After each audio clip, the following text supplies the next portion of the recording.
quiero dar la bienvenida al colega Esteban Buch, a la Argentina, al viejo Hotel Ostende. Esteban, que en realidad es argentino porque nació en Buenos Aires, es barilochense por adopción y citadino parisino desde hace 25 años aproximadamente, ¿no? Sí, así es. Esteban, tenés una extensa, muy fructífera, diría yo, y polifacética producción,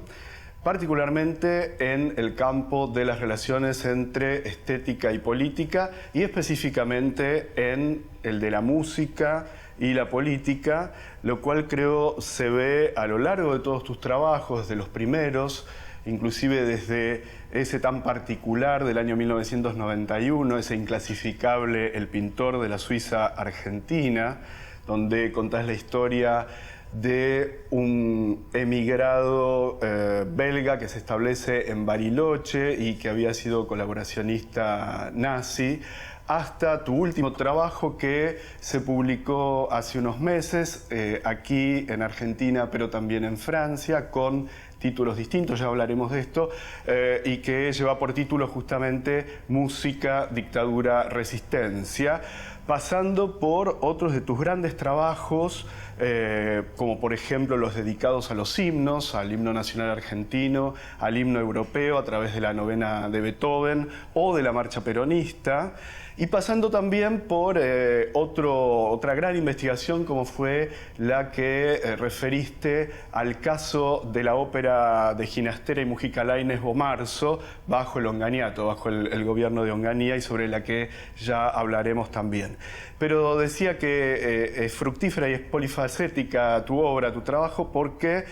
también en esta relación entre música y política hablaste y te dedicaste al tango como experiencia, pero también como lugar de entrecruzamiento entre lo culto y lo popular, y también incursionaste en el cine, porque protagonizaste, tuviste un papel fundamental en una película de fines de los años 1980 sobre el único desaparecido de Bariloche, sobre Juan Germán, que se llama Juan como si nada hubiera sucedido, de Carlos Echeverría,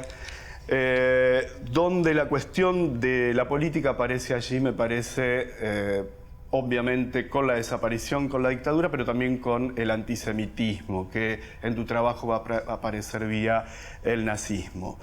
Me gustaría entonces que pudiéramos comenzar a conversar sobre esa relación entre formas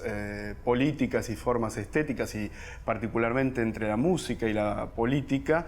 a partir de tu último trabajo, de tu último libro, Música, Dictadura y Resistencia, donde la cuestión de la política aparece particularmente bajo la forma de la dictadura. Entonces, a mí me gustaría saber ¿qué es lo que te llevó a vos a tomar ese acontecimiento tan particular como fue la visita de la Orquesta de París con la dirección de Daniel Barenboim en plena dictadura última en Argentina en el año 1980 para trabajar esta relación entre música y dictadura, entre estética y política? A ver, digamos que lo que primero me motivó era como una pregunta compartida que tenemos tanto, creo, los historiadores como los que no lo son, los argentinos en general y también en otras partes del mundo, sobre qué significó la dictadura argentina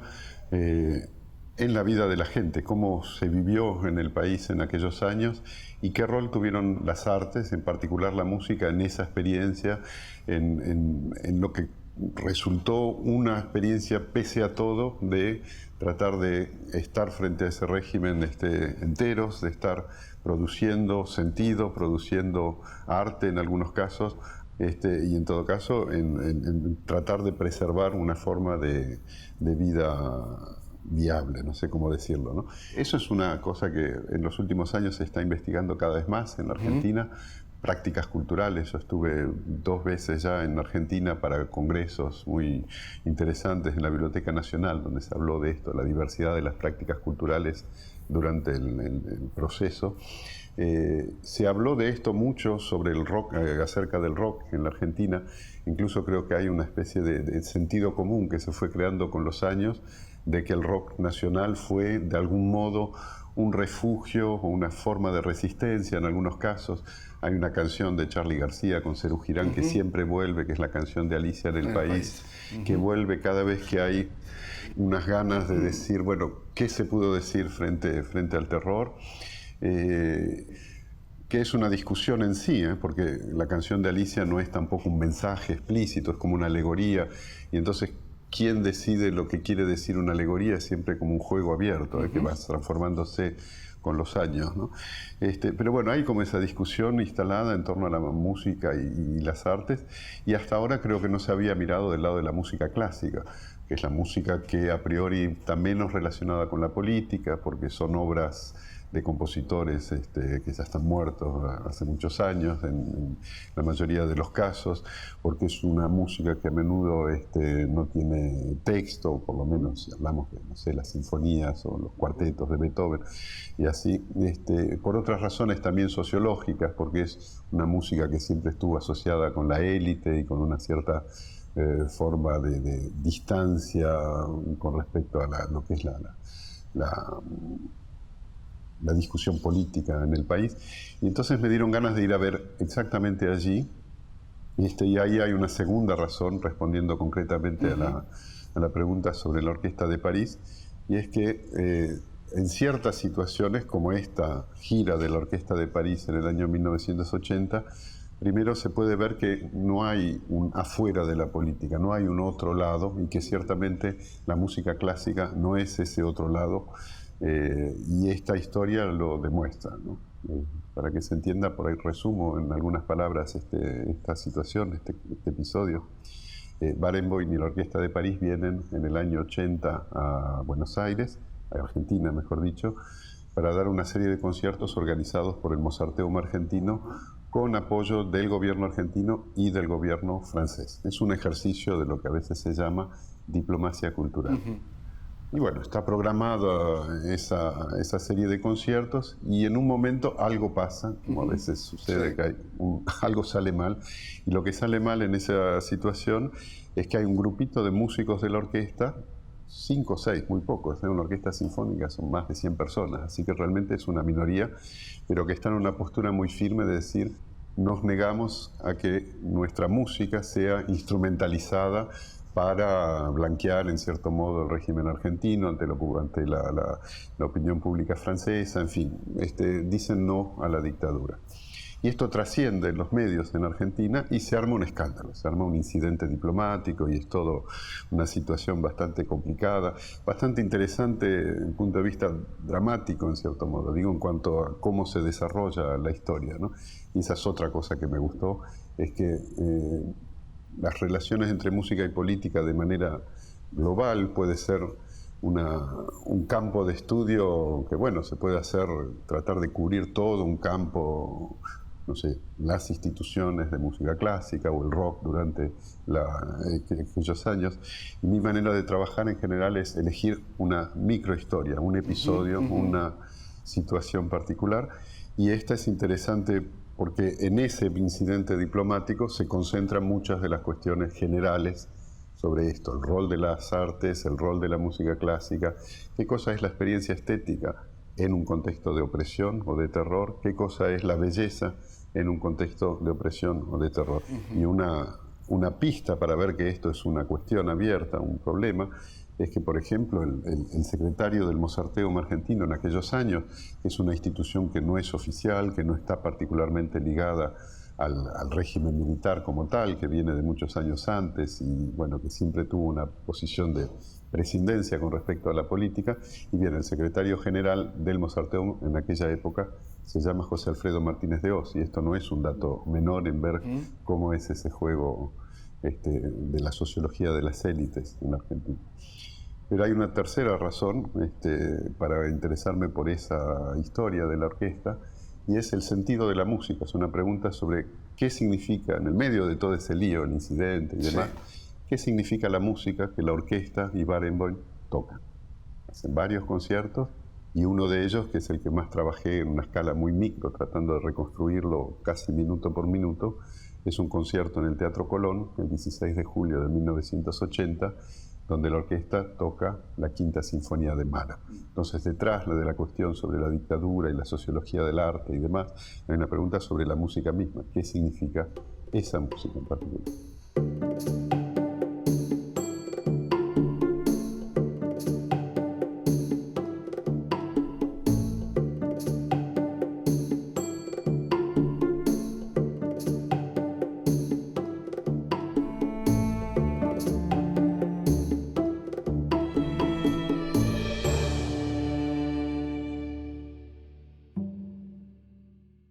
Justamente sobre esta última investigación, la investigación referida a la visita de la Orquesta de París a Buenos Aires en el corazón de la dictadura en el año 1980, una cuestión que me parece sumamente vital que planteas en el libro es la cuestión de la resistencia, que a su vez nos retrotrae a otra de tus obras, como es la que le dedicaste a Schoenberg y a la vanguardia musical. Yo creo que allí también aparece la cuestión de la resistencia, pero a partir de otra perspectiva, o de una perspectiva similar que se entronca con la del acontecimiento de la visita de la Orquesta de París a Buenos Aires en 1980. Y esa perspectiva es la perspectiva adorniana, respecto del valor de las obras de arte. Es decir, si las obras de arte tienen un valor en sí, qué hacer con los trabajos de recepción, con los trabajos que se ocupan de ver qué pasa con las obras en el público, cómo circulan, etc. Y al mismo tiempo me parece que también plantea claramente qué ocurre con los artistas frente a un régimen político, qué actitud pueden tomar, qué pueden hacer ellos a partir de su propia actividad. Entonces, me gustaría que vos pudieras explicitar esas dos claves que aparecen tanto en un libro como en el otro acerca de la resistencia. Sí, la resistencia es un problema histórico, es una cuestión que se planteó, por supuesto, durante la Segunda Guerra Mundial, que se plantea en muchas discusiones sobre qué fue la experiencia de los argentinos durante la dictadura.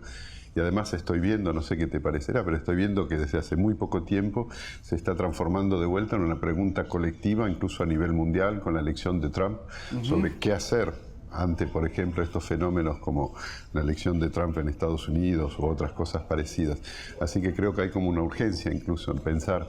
esta idea de la resistencia de manera o no conectada con el arte. Bueno, efectivamente yo lo pensé en mi trabajo en relación con la música,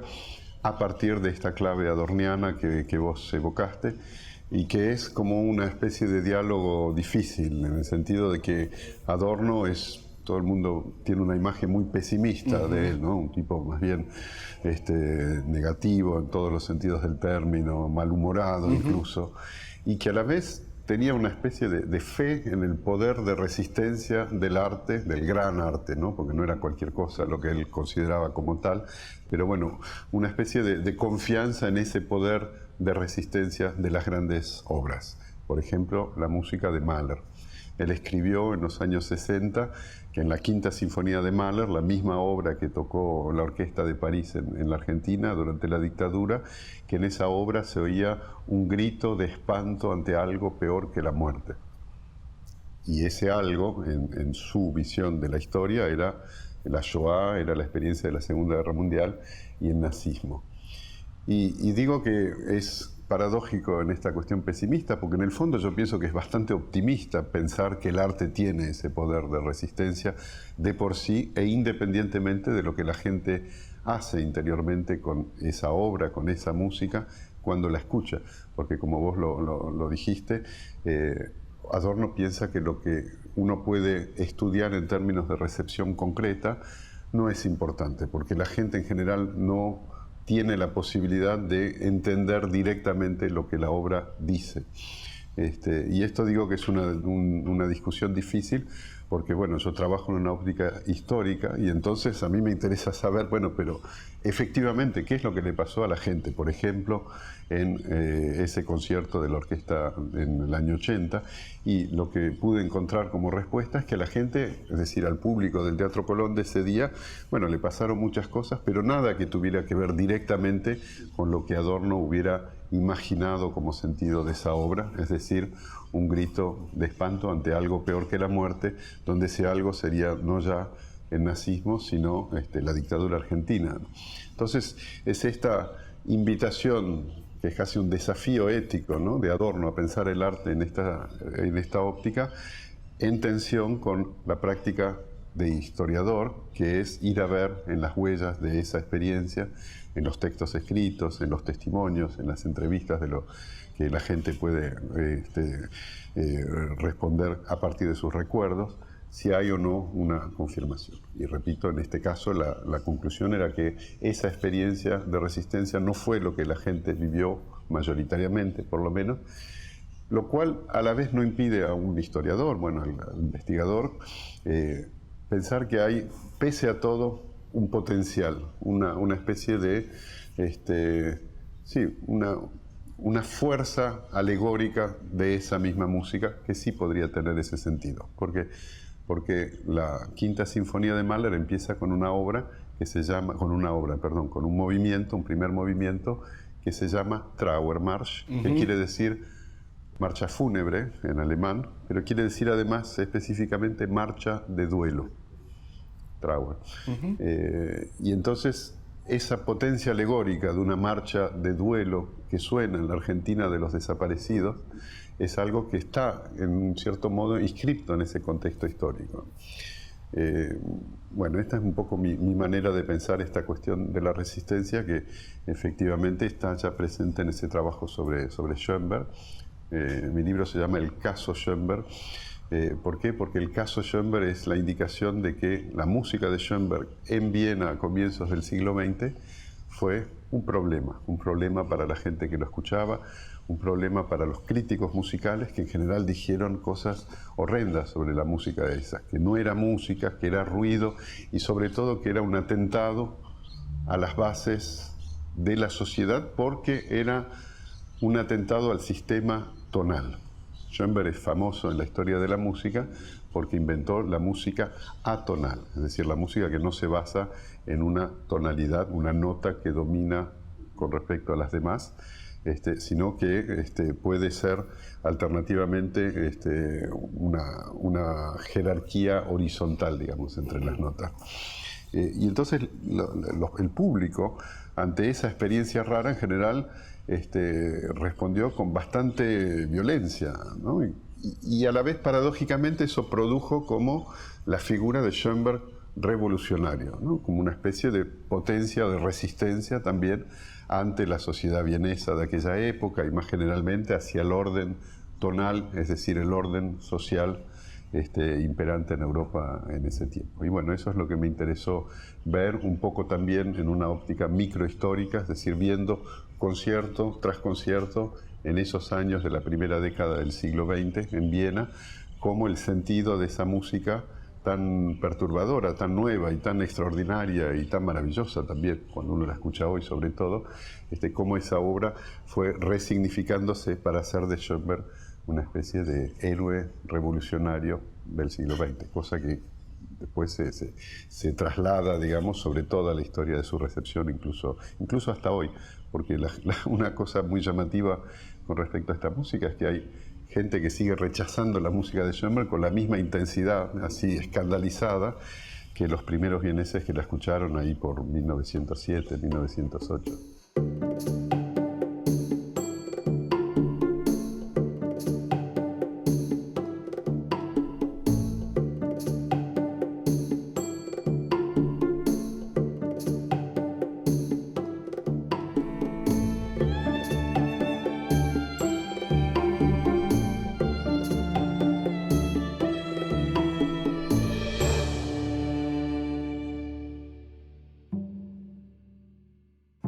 Tocamos la cuestión de la resistencia a partir del trabajo tuyo sobre la visita de la Orquesta Sinfónica de París a Buenos Aires en 1980,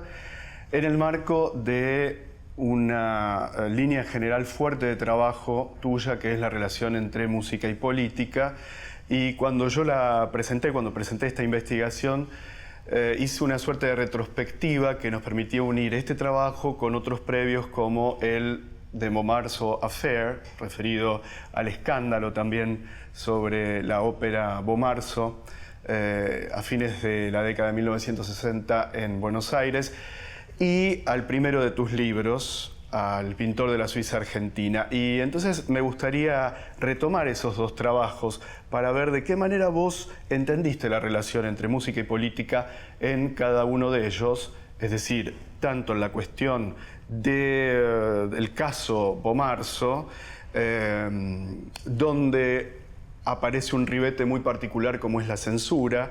y en el caso del pintor Maes, que nos retrotrae a la relación con el nazismo y de Bariloche, con el nazismo, de la sociedad civil barilochense con el nazismo, puesto que a partir de ese libro, tal como lo reconoce la cadena estadounidense ABC,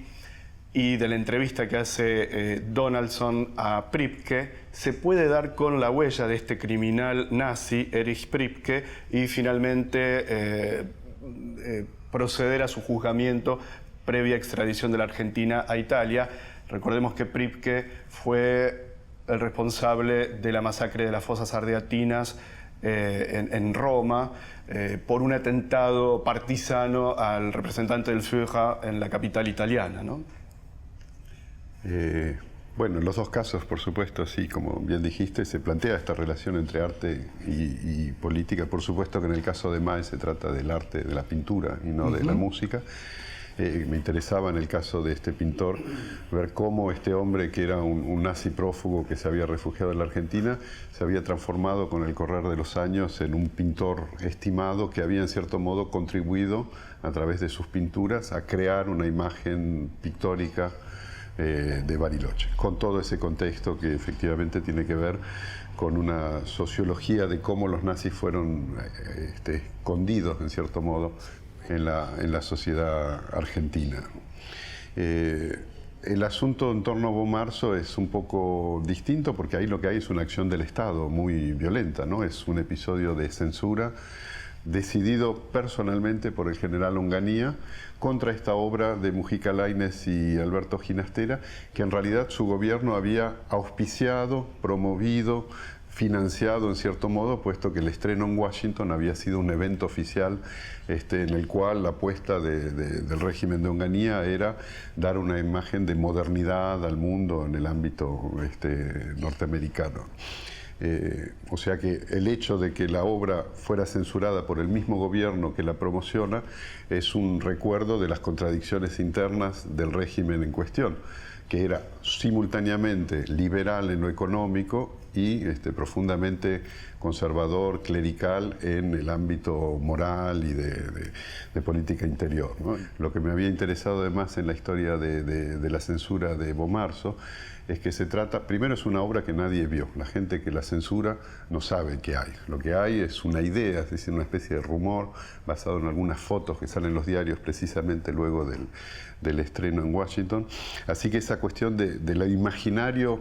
perverso, ¿no? Porque se imaginan que en esta obra se van a ver cosas extraordinarias desde el punto de vista de perversiones sexuales desencadenadas en la escena del Teatro Colón, y esto les parece too much, ¿no? Dice, así que por un lado está esa cuestión del trabajo de lo perverso imaginario, ¿no? Y por otro lado está el mecanismo de cómo la música interviene ahí adentro, porque una cosa irónica en esa cuestión es que los censores están muy interesados pese a ellos, e incluso interesados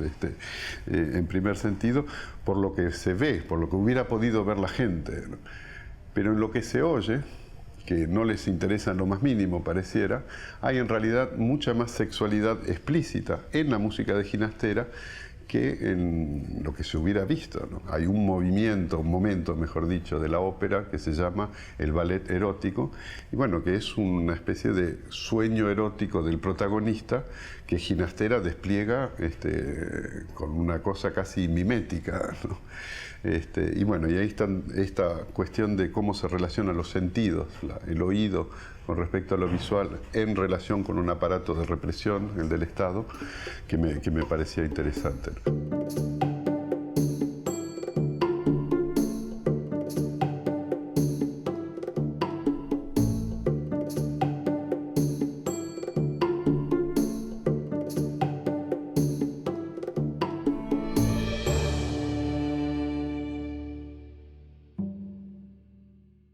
Algo que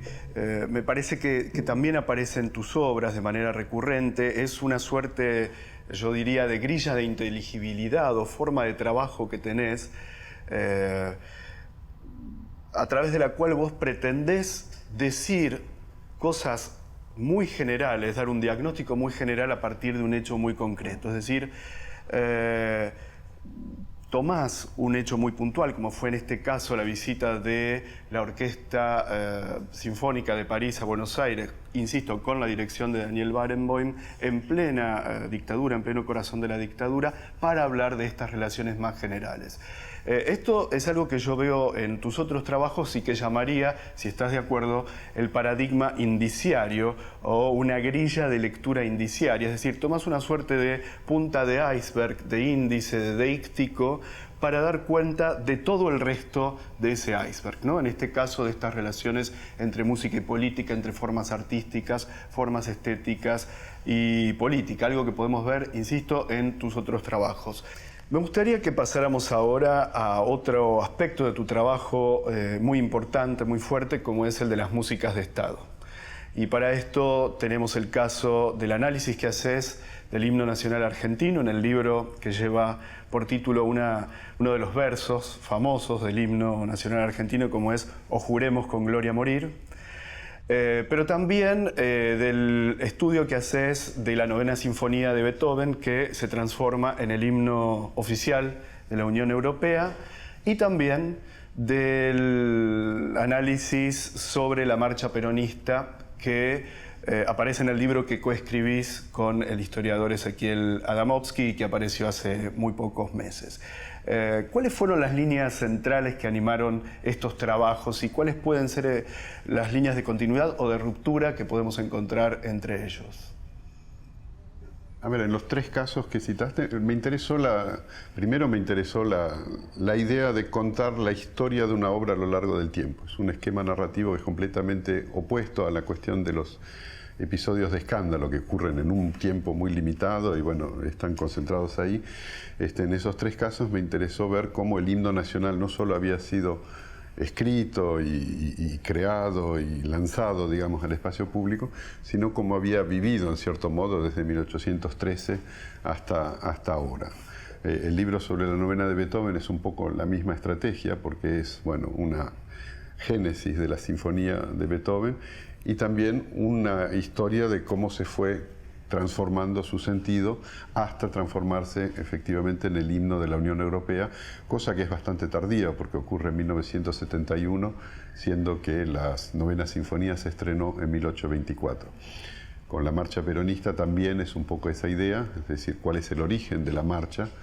que es lanzada públicamente de modo muy oficial el 17 de octubre de 1949, en el acto del Día de la Lealtad, pero que bueno, desde ese momento hasta hoy acompañó todas las transformaciones del país y del peronismo e incluso del antiperonismo, porque lo interesante en este caso, por lo menos para mí, es que la marcha peronista es el símbolo de los peronistas, pero también es el símbolo del peronismo para los antiperonistas, y en ese sentido es como un símbolo disputado a lo largo de la historia. También es disputado el sentido del himno nacional. En principio es lo que nos reúne a todos, en donde todos estaríamos más o menos de acuerdo en esas cosas fundamentales como libertad, libertad, libertad, etc. Y a la vez, cuando uno mira la historia de este símbolo, uno ve que, digamos, nunca fue consensual completamente, que siempre hubo peleas sobre qué quiere decir cantarlo, sobre quién lo canta para decir qué, y así sucesivamente. El otro elemento, que es lo que me interesa, es lo que vos resumiste con esta idea de la música de Estado, que es qué cosa hace el Estado cuando se pone hacer música, ¿no? ¿Qué canción canta el Estado, ¿no? El himno nacional es un invento del Estado completamente y ha sido hasta el día de hoy reglamentado, digamos, organizado en los sentidos básicamente por el Estado, y a la vez es una propuesta a la ciudadanía, a la nación, para que se lo apropie, y no hay símbolo político que funcione si en cierto punto no hay un sujeto colectivo que lo haga propio, sino queda como una especie de engendro de propaganda fracasada, digamos. Esto ocurrió con el himno argentino, que incluso algunos pudieron reivindicar contra el Estado, ¿no? Decir, voy a cantar el himno para decir que me opongo a tal o tal política de Estado. Esto aparece muchas veces en la historia de esa canción. Entonces, bueno, es hacer del Estado una especie de compositor, no en el sentido directo, ¿no? Pero en cierto modo productor de sentidos a través de la música. Y eso es así con esos tres trabajos que mencionaste.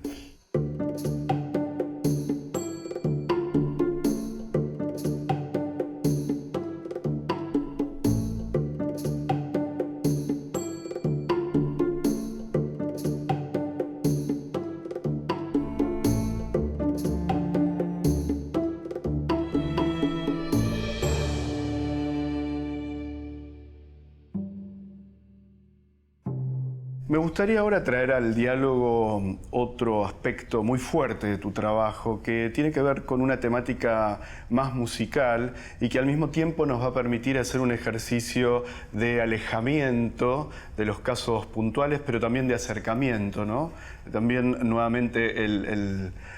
paradigma indiciario y que tiene que ver con la semántica musical. Digo, los trabajos de Esteban Buch son trabajos que se inscriben claramente en el campo de la historia de la música, pero también de la musicología. O lo voy a decir más clara y específicamente. Creo que tus trabajos aparecen en un campo de intersección entre historia de la música y musicología, en algo que vos fabricás particularmente, resolvés de otra manera,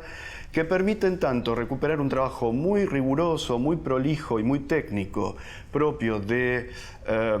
cómo se escucha la música, qué significa la música, cómo se la interpreta, al tiempo que nos permite comprender los contextos socioculturales y sobre todo políticos en los que la música es producida, en los que la música circula o es recibida. Entonces, en este sentido, a mí me parece importante detenernos un momento en este aspecto de tu trabajo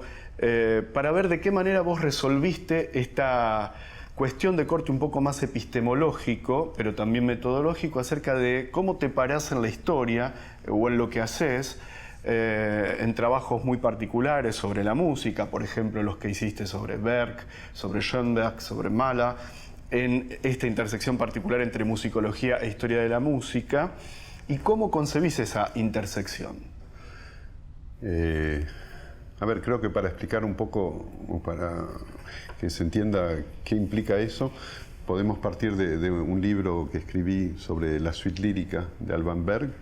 Es un cuarteto de cuerdas que Berg compuso en 1925-26, se estrenó en 1927, como una obra de música pura. 4 instrumentos, nada más. ¿Qué quiere decir eso? No hay una clave, no hay un lenguaje, no hay un diccionario para establecer un sentido en palabras que tenga que ver con eso. Y eso, bueno, la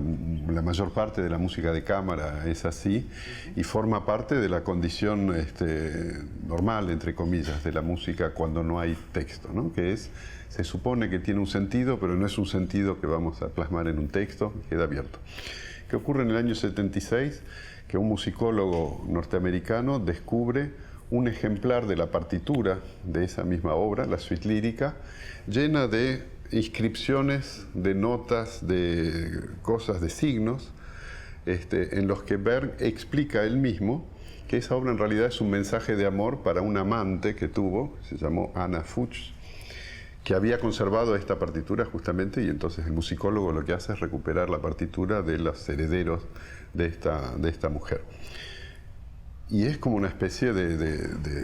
transformación radical de qué quiere decir esa música, porque a partir de esa revelación todo el mundo lo escucha como un mensaje de amor. Y como no solamente un mensaje para decir, Ana, te amo, sino como una presentación del potencial de la música para significar el amor, el deseo, la tristeza y toda esta cosa de intensidad subjetiva relacionada con la experiencia amorosa y erótica, y oculta, porque es un programa secreto. Entonces a mí lo que me interesa, más allá de la belleza de la historia esta, ¿no?, de este cuarteto, es esa transformación de regímenes de sentido a partir de la recepción. En otras palabras, no es lo mismo para vos o para mí escuchar esa obra sabiendo que está esta historia del amante Ana en el contexto, que ignorándola. Y eso es una concepción del sentido musical que puede llamarse, en esa época yo no lo llamaba así, pero entre tanto hay muchos estudios que lo han asociado a la idea de una percepción ecológica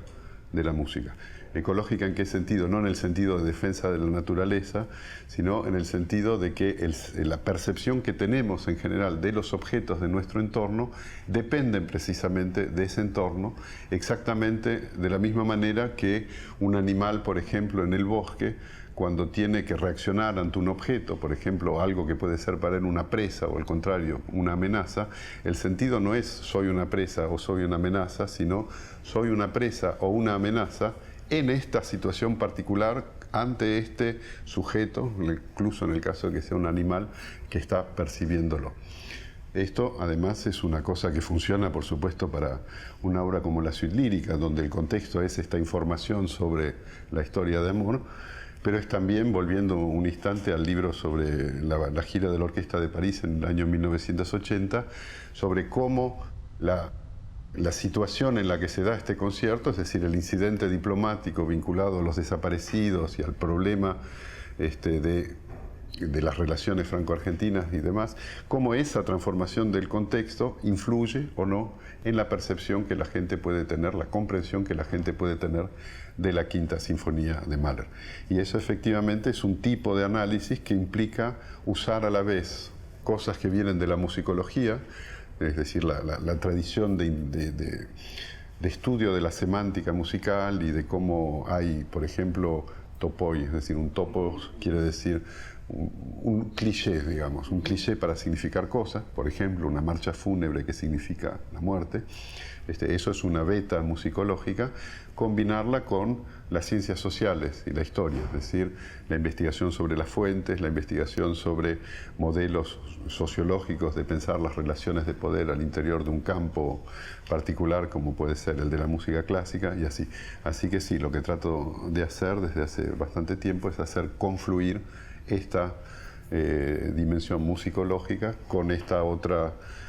cosa que en realidad no es contradictorio, porque una consecuencia de eso es pensar que la musicología es una parte de las ciencias sociales y no un complemento. Pero bueno, hacer trabajar esa beta musicológica con las ciencias sociales mainstream, en cierto modo, la sociología, la historia, tal vez la antropología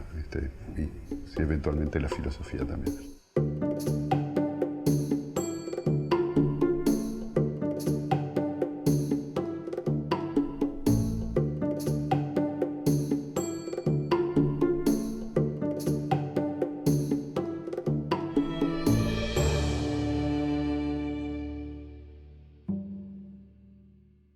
Un poco en esta misma línea, a mí me interesaba también que pudiéramos volver nuestra mirada sobre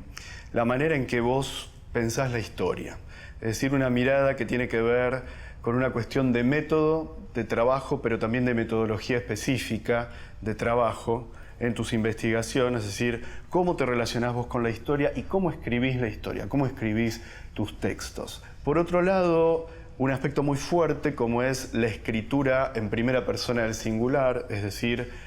el yo, cómo escribir historia desde el yo, algo que, por ejemplo, aparece muy claramente en la última parte de Música, Dictadura, Resistencia, pero que también nos retrotrae a tu primer trabajo, el trabajo sobre Maes, pero también a tu participación central en la película sobre Juan Herman, sobre el desaparecido en Bariloche. y que a su vez se inserta en unos diálogos o en unos debates muy fuertes hoy en día entre historiadores acerca de cómo puede aparecer ese yo, esa primera persona en la escritura de la historia. Estoy pensando, por ejemplo, en trabajos como los del historiador Ivan Jablonka sobre la historia de sus abuelos, sobre Laetitia, o en el de Audouin Rousseau acerca de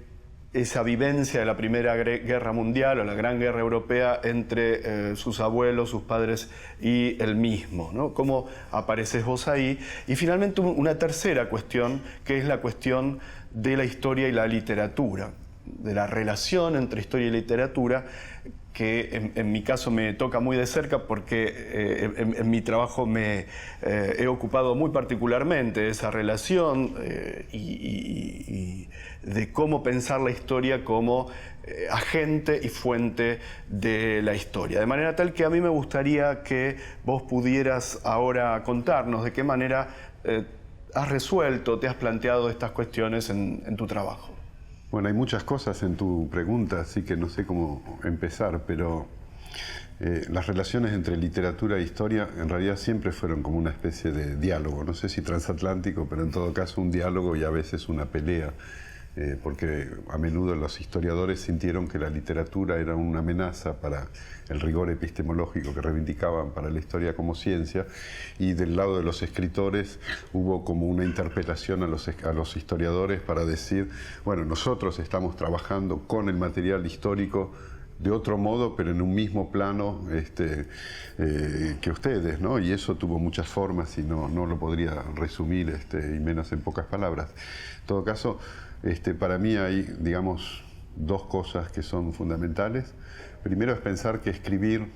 historia o escribir ciencias sociales es escribir, es una escritura en sí,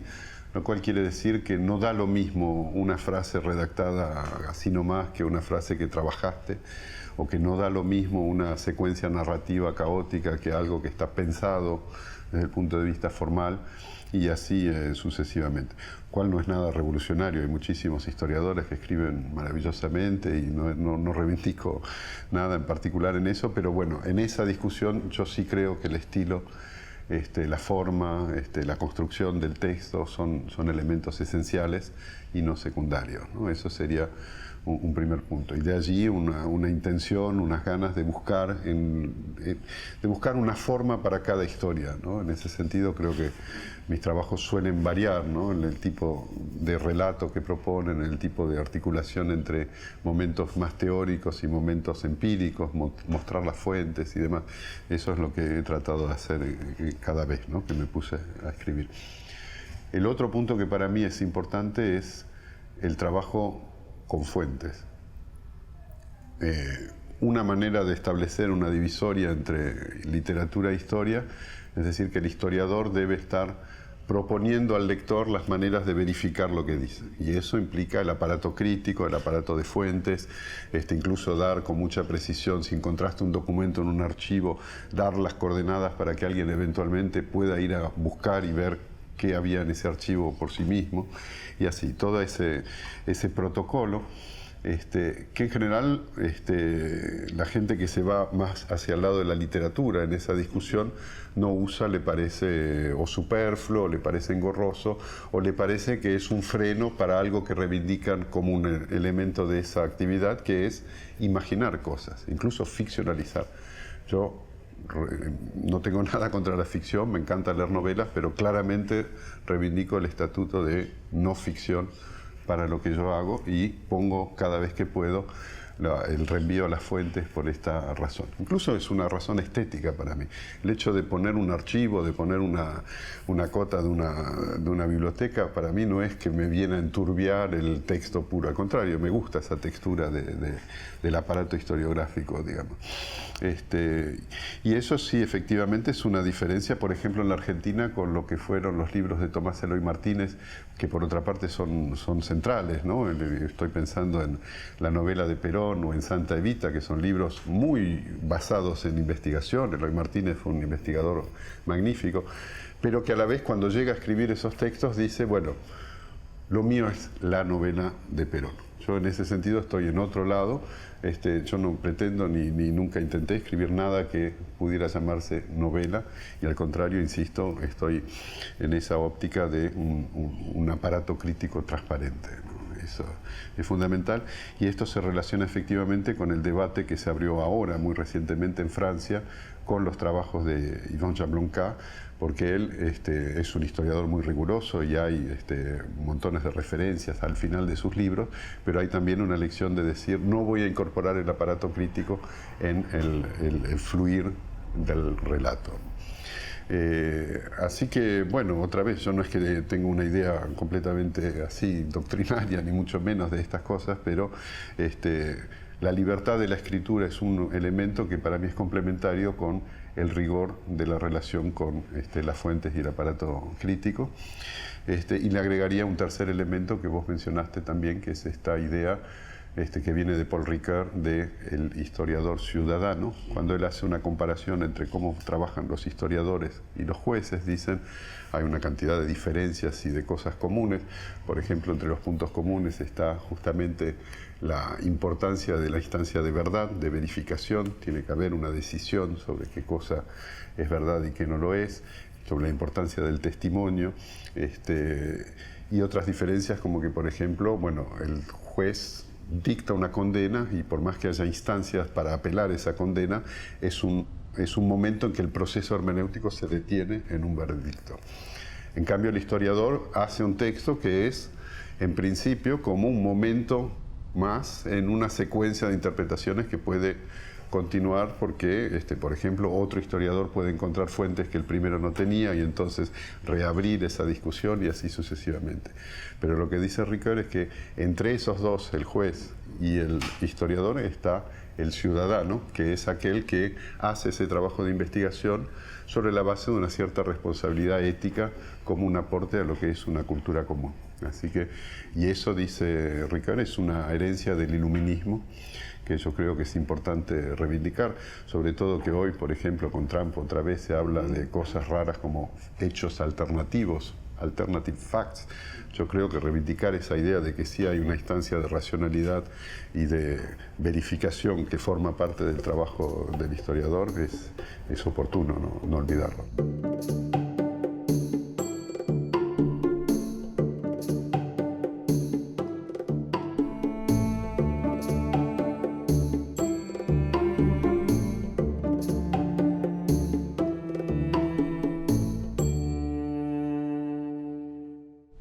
Esteban, yo quiero agradecerte mucho este diálogo que hemos tenido. Espero que se prolongue por muchos años más y que permita enriquecernos mutuamente con nuestros trabajos y nuestras investigaciones. Así que muchas gracias. Muchas gracias a vos, Marcelo. Muchas gracias por esta invitación. Para mí es un placer y un orgullo poder compartir un poco de esto que hago con ustedes.